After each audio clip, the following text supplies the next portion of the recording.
In this video, I'll show you how to connect Google Merchant Center with Google Ads, so your product data can be used in shopping and Performance Max campaigns. Start by signing in to your Google Merchant Center account and opening the Settings and Tools section. From there, select Linked Accounts. This page allows you to connect Merchant Center with other Google services, including Google Ads. Next, choose Google Ads and click Link Account. Enter your Google Ads customer ID, which is the 10-digit number shown at the top of your Google Ads dashboard. Make sure the ID is correct, especially if you manage multiple accounts. After submitting the request, the connection will usually appear as pending until it's approved from the Google Ads side.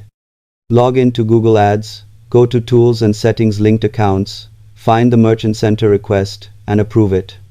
Once approved, the status will show as linked, allowing your product feed to be used in eligible campaigns. Subscribe for more honest digital marketing tutorials.